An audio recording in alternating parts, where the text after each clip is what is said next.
Assalamualaikum warahmatullahi wabarakatuh. Waalaikumsalam warahmatullahi wabarakatuh. Bismillahirrahmanirrahim. Alhamdulillahirrahmanirrahim. Puji syukur marilah kita panjatkan kepada Allah Subhanahu wa taala karena atas rahmat dan karunia-Nya kita dapat berkumpul di pagi hari ini. Tak lupa salawat serta salam semoga selalu tercurah kepada junjungan Nabi besar kita Nabi Muhammad SAW, kepada keluarga, sahabat, dan kita sebagai umat dunia. Amin. Pertama-tama kami akan mempresentasikan tentang berjudul tentang kontroversi tambang di Raja Ampat dan implikasinya terhadap pasal pengundang Undang-Undang Dasar 1945. Perkenalkan, nama saya Pak Maulana Pratama sebagai moderator yang akan memandunya presentasi kali ini. Dan ini adalah rekan saya. Saya Aska, saya Sofi. Baik, langsung saja saya kasih kepada pemateri. Sebelum ke pemateri, berikut merupakan cuplikan video dari presentasi kita.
dengan kontrak kerja yang diperbolehkan untuk melakukan penambangan secara terbuka, tetapi pengelolaan lingkungan dan perusahaan dan persetujuan lingkungan perusahaan sedang meninjau kembali karena adanya indikasi kerusakan ekologisnya.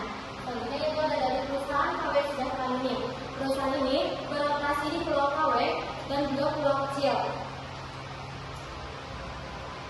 Yang ditemukan melakukan kegiatan di luar izin kawasan hutan produksi, sehingga izin lingkungan sedang ditinjau dan proses hukum akan dilakukan. Selanjutnya itu ada dari perusahaan Anugerah Surya Pratama. Perusahaan ini melakukan penambangan di Pulau Manduran tanpa sistem lingkungan yang memadai dan juga melakukan pengelolaan air limbah yang menyebabkan potensi pencemaran yang serius. Penambangan juga di luar PPH. Apa yang disebut PPH? PPH adalah persetujuan penggunaan kawasan hutan. Yang berarti perusahaan ini melanggar peraturan pengelolaan pulau kecil. Dan yang terakhir yaitu ada dari perusahaan Mulia Perumahan Perkasa. Perusahaan ini melakukan eksplorasi di Pulau Batam-Pere dan juga Pulau Manipur tanpa dokumen lingkungan dan kontrak PPK, termasuk melanggar aturan pengelolaan wilayah, pesisir dan pulau kecil. Karena itu, Kementerian Lingkungan Hidup, Pengendalian Lingkungan Hidup telah melakukan penyegelan, peninjauan ulang izin, dan berencana melakukan penegakan hukum pidana dan serta perdata terhadap pelanggaran ini. Pelanggaran tersebut umumnya terkait pengerusakan hutan, pencemaran lingkungan akibat tambang, penebangan di luar izin kawasan, dan ketidakpatuhan terhadap Undang-Undang Nomor 1 Tahun 2014 tentang pengelolaan wilayah pesisir dan pulau kecil.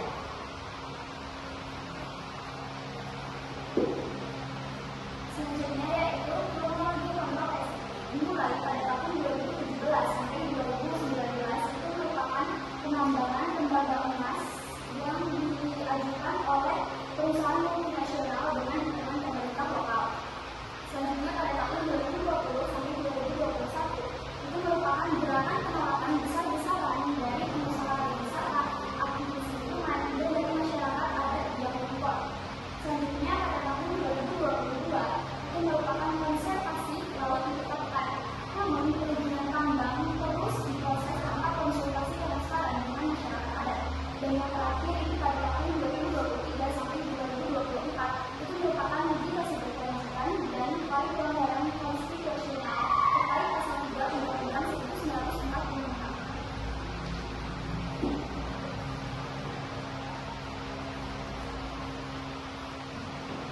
Selanjutnya yaitu adalah data pembangunan sosial. Pertama itu ada pembangunan air. Pembangunan air ini seperti diawali sistem laut dan air.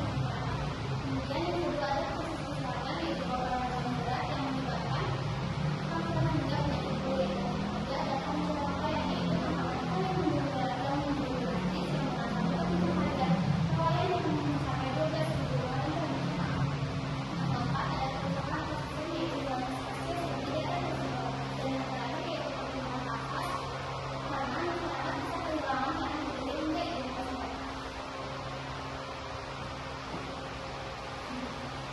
Selanjutnya ada hukum yang terkait dengan pertambangan nikel di Raja Ampat yang dipatah dengan sebagai adalah tindak pidana yang diatur dalam beberapa undang-undang yang lain.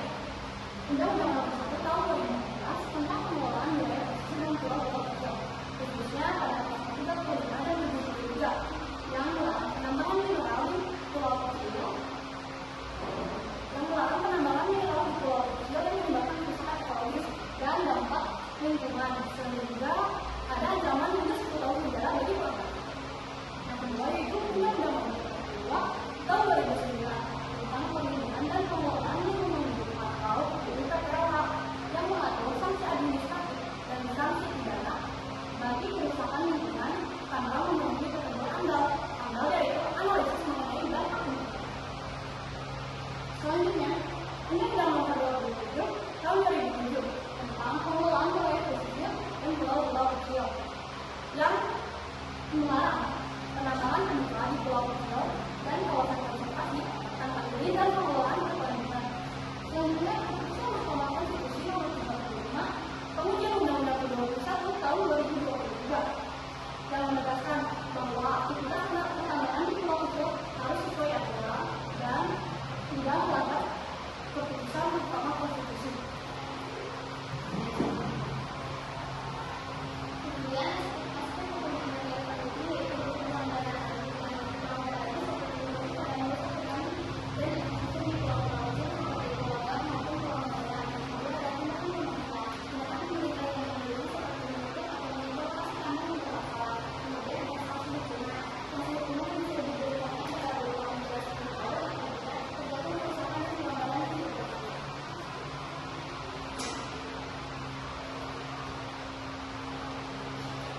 pertanyaan yang sudah Sebelum kami tutup, jika ada kekurangan dari presentasi kami, apakah ada yang ingin ditanyakan? Ya, perkenalkan saya Bapak dari kelompok 1. Pertanyaannya adalah bagaimana pelaksanaan pengelolaan tambang nikel di Raja Ampat jika ditinjau dari pasal 33 UUD 1945? Baik, kami akan dulu.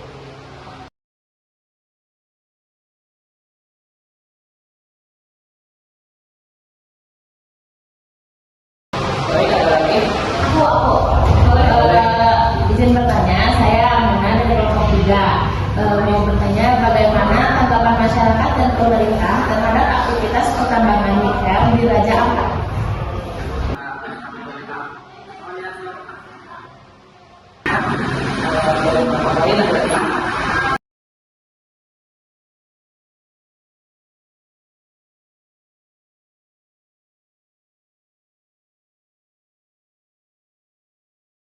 Saya Cucu dari perwakilan dari kelompok 3 ingin bertanya, apa saja pelanggaran hukum yang dilakukan oleh perusahaan tambang di wilayah Raja Ampat?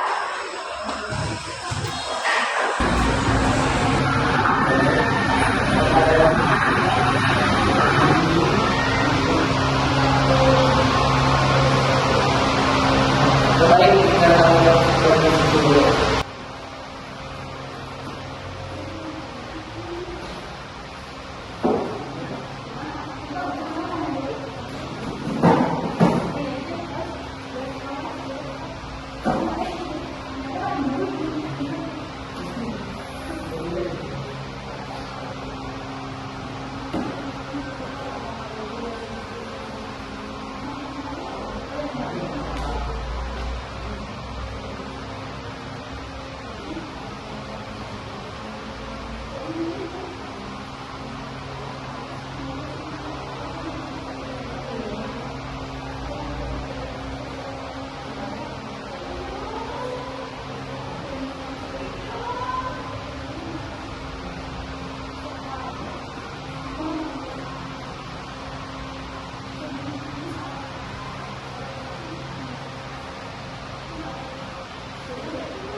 Baik, izin menjawab pertanyaan dari Bapak.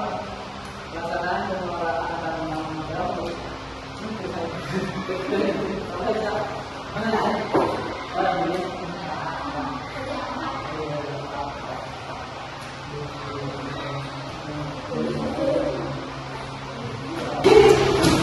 Baik, saya akan menjawab pertanyaan dari Bapak. Pelaksanaan pengelolaan tambang nikel di Raja Ampat belum sepenuhnya sesuai dengan pasal 33 Undang-Undang Dasar 1945. Karena kegiatan tersebut lebih mengutamakan keuntungan bagi perusahaan daripada kemakmuran rakyat dan penduduk dan kelestarian lingkungan.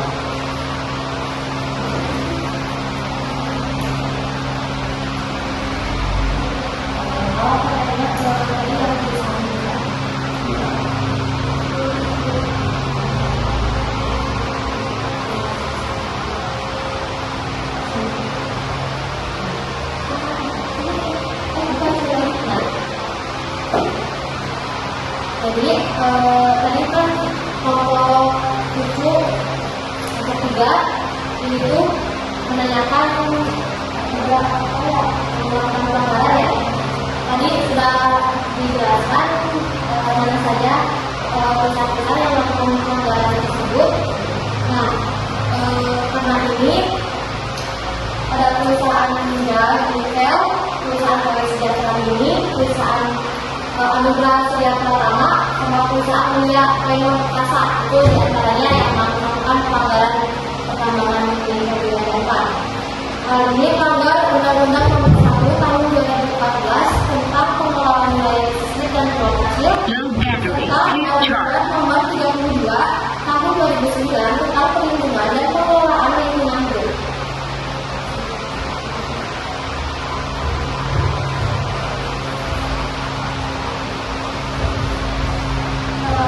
Untuk pertanyaan dari Aminah dari kelompok 3, masyarakat adat dan organisasi lingkungan seperti Greenpeace menolak keras aktivitas tambang karena dianggap merusak ekosistem dan mengancam wilayah adat.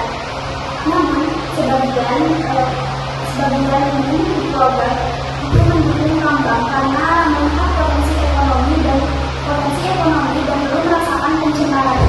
Sehingga sementara pemerintah merespon dan menghentikan aktivitas PT Berdikah.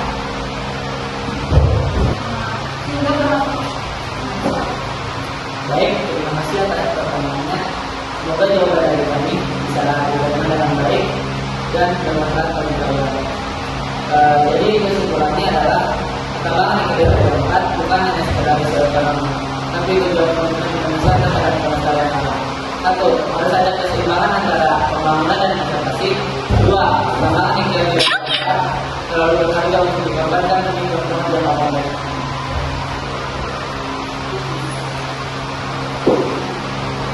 Baik, sekian pertanyaan dari kami. Mohon maaf bila ada kekurangan.